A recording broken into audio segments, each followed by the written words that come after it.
When 2 full years had passed, Pharaoh had a dream. He was standing by the Nile when out of the river there came up 7 cows, sleek and fat, and they grazed among the reeds. After them, 7 other cows, ugly and gaunt, came out of the Nile and stood beside those on the river bank. And the cows that were ugly and gaunt ate up the 7 sleek, fat cows. Then Pharaoh woke up.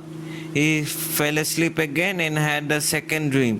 7 heads of grain, healthy and good, were growing on a single stalk. After them, 7 other heads of grain sprouted, thin and scorched by the east wind. The thin heads of grain swallowed up the 7 healthy, full heads. Then Pharaoh woke up. It had been a dream. In the morning his mind was troubled, so he sent for all the magicians and wise men of Egypt. Pharaoh told them his dreams, but no one could interpret them for him. Then the chief cupbearer said to Pharaoh, "Today I am reminded of my shortcomings. Pharaoh was once angry with his servants, and he imprisoned me and the chief baker in the house of the captain of the guard. Each of us had a dream the same night, and each dream had the meaning of his own. Now a young Hebrew was there with us, a servant of the captain of the guard. We told him our dreams, and he interpreted them for us, giving each man the interpretation of his dream. And things turned out exactly as he interpreted them to us. I was restored to my position, and the other man was impaled." So Pharaoh sent for Joseph, and he was quickly brought from the dungeon. When he had shaved and changed his clothes, he came before Pharaoh. Pharaoh said to Joseph, "I had a dream, but no one can interpret it. But I have heard that it said of you that when you hear a dream, you can interpret it.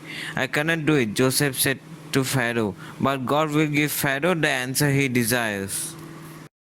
Then Pharaoh said to Joseph, "In my dream I was standing on the bank of the Nile, when out of the river there came up 7 cows, fat and sleek, and they grazed among the reeds. After them 7 other cows came up, scrawny and very ugly and lean. I never seen such ugly cows in all the land of Egypt. The lean, ugly cows ate up the 7 fat cows that came up first. But even after they ate them, no one could tell that they had done so. They looked just as ugly as before. Then I woke up. In my dream I saw 7 heads of grain, full and good, growing on a single stalk. After them 7 other heads sprouted, withered and thin and scorched by the east wind. The thin heads of grain swallowed up the 7 good heads. I told this to the magicians, but none of them could explain it to me." Then Joseph said to Pharaoh, "The dreams of Pharaoh are one and the same. God has revealed to Pharaoh what he is about to do. The 7 good cows are 7 years, and the 7 good heads of grain are 7 years. It is one and the same dream. The 7 lean, ugly cows that came up afterward are 7 years, and so are the 7 worthless heads of grain scorched by the east wind. They are 7 years of famine. It is just as I said to Pharaoh. God has shown Pharaoh what he is about to do. 7 years of great abundance are coming throughout the land of Egypt, but 7 years of famine will follow them. Then all the abundance in Egypt will be forgotten, and the famine will ravage the land. The abundance in the land will not be remembered, because the famine that follows it will be so severe. The reason the dream was given to Pharaoh in 2 forms is that the matter has been firmly decided by God, and God will do it soon. And now let Pharaoh look for a discerning and wise man and put him in charge of the land of Egypt.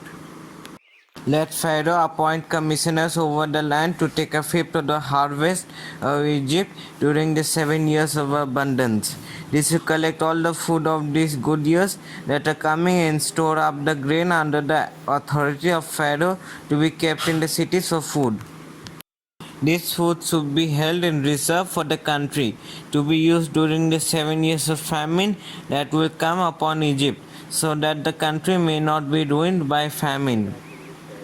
The plan seemed good to Pharaoh and to all his officers. So Pharaoh asked them, "Can we find anyone like this man, one in whom is the Spirit of God?" Then Pharaoh said to Joseph, "Since God has made all this known to you, there is no one as discerning and wise as you. You shall be in charge of my palace, and all my people are to submit to your orders. Only with respect to the throne will I be greater than you."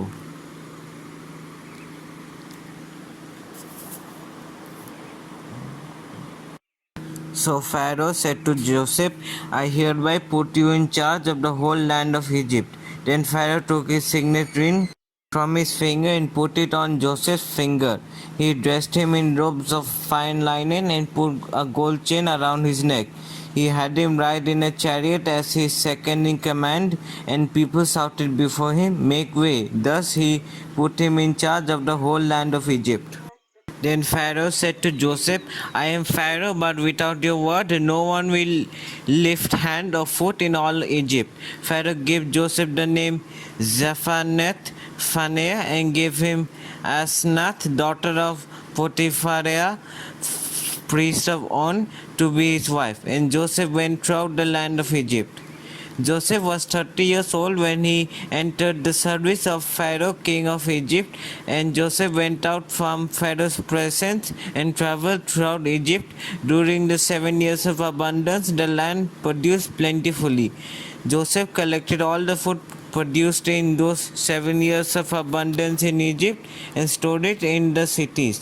In each city he put the food grown in the fields surrounding it. Joseph stored up huge quantities of grain, like the sand of the sea. It was so much that he stopped keeping records because it was beyond measure. Before the years of famine came, 2 sons were born to Joseph by Asenath, daughter of Potiphar, priest of On. Joseph named his firstborn Manasseh and said, "It is because God has made me forget all my trouble and all my father's household." The second son he named Ephraim and said, "It is because God had made me fruitful in the land of my suffering." The 7 years of abundance in Egypt came to an end, and the 7 years of famine began. Just as Joseph had said, there was famine in all the other lands, but in the whole land of Egypt there was food. When all Egypt began to feel the famine, the people cried to Pharaoh for food. Then Pharaoh told all the Egyptians, "Go to Joseph and do what he tells you." When the famine had spread over the whole country, Joseph opened all the storehouses and sold grain to the Egyptians, for the famine was severe throughout Egypt. And all the world came to Egypt to buy grain from Joseph because the famine was severe everywhere. When Jacob learned that there was grain in Egypt, he said to his sons, "Why do you just keep looking at each other?" He continued, "I have heard that there is grain in Egypt. Go down there and buy some for us, so that we may live and not die." Then 10 of Joseph's brothers went down to buy grain from Egypt. But Jacob did not send Benjamin, Joseph's brother, with the others because he was afraid that harm might come to him. So Israel's sons were among those who went to buy grain, for the famine was in the land of Canaan also. Now Joseph was the governor of all the land, the person who sold grain to all its people.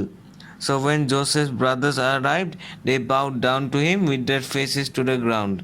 As soon as Joseph saw his brothers, he recognized them, but he pretended to be a stranger and spoke harshly to them.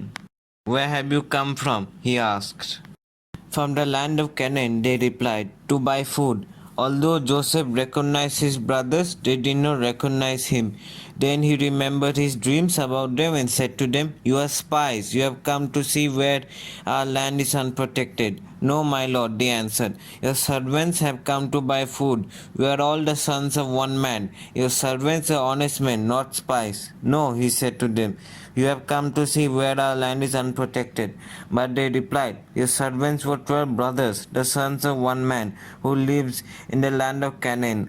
The youngest is now with her father, and one is no more." Joseph said to them, "It is just as I told you. You are spies, and this is how you will be tested.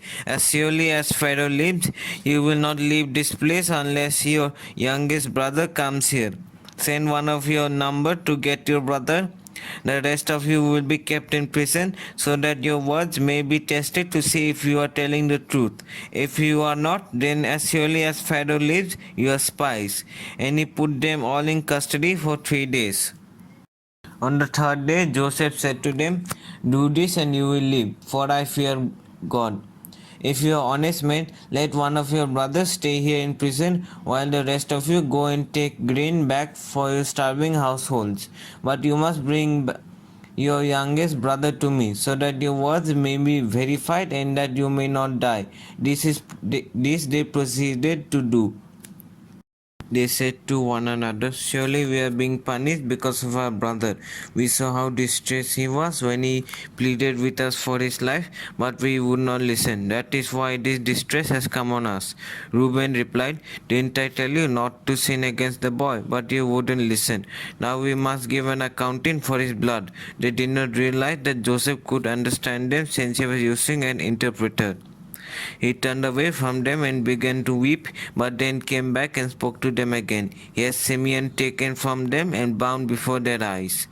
Joseph gave orders to fill their bags with grain, to put each man's silver back in his sacks, and to give them provisions for the journey.